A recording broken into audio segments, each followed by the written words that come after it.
Hello friends, welcome back to அரண்டா Race. நான் உங்கள் பிரதீப். ஸோ இப்போ ரீசெண்டாக நம்மளுடைய ஐபிபிஎஸ் பிஓக்கான ப்ரிலிம்ஸ் எக்ஸாமினேஷன் 4 ஷிஃப்ட் முடிஞ்சிருக்குப்பா. ஸோ டே 1ல் நடந்த 4 ஷிஃப்ட் ஆகஸ்ட் 23 நடந்திருக்க 4 ஷிஃப்ட்டை வச்சு பார்க்கும் பொழுது கட் ஆஃப் எவ்வளோ இருக்கும் அப்படின்னு நிறையா பேர் கேட்டிருந்தோம். ஸோ நம்ம ஆவலாக பார்த்துட்டு இருக்கிற கட் ஆஃப் அப்படின்னு பார்த்தீங்கன்னா செக்ஷனல் வைஸ் பார்க்கும் பொழுது நம்மளுக்கு ரீசனிங்க்கு ஒரு 7லிருந்து 10 மார்க் வரைக்கும் கட் ஆஃப் வரலாம். பிகாஸ் ரீசனிங் எல்லா ஸ்டார்ட்டுமே ஓரளவுக்கு ஈஸியாகவே கேட்டிருந்தாங்க.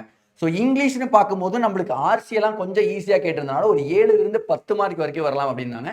ஆப்டிடியூடு மட்டும் நல்லாவே செஞ்சு கேட்டிருந்தாங்க. அதனால் ஒரு 5லிருந்து 7 மார்க் வரைக்கும் கண்டிப்பாக சிங்கிள் டிஜிட்டில் தான் வரும். இதுக்கு மேலே நம்மளுக்கு போகாதுன்றது தெரியும்.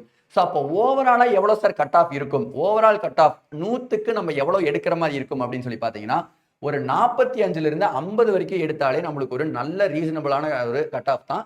ஸோ அந்த 45லிருந்து 50ங்கிற கட் ஆஃப் தான் நம்மளுக்கு இருந்திருக்கும். ஸோ அதனால் எல்லாருமே குட் அட்டம்ஸ் தான் கொடுத்துருக்கீங்க. மெயின்ஸுக்கு மறக்காமல் படிங்க. All the best every one.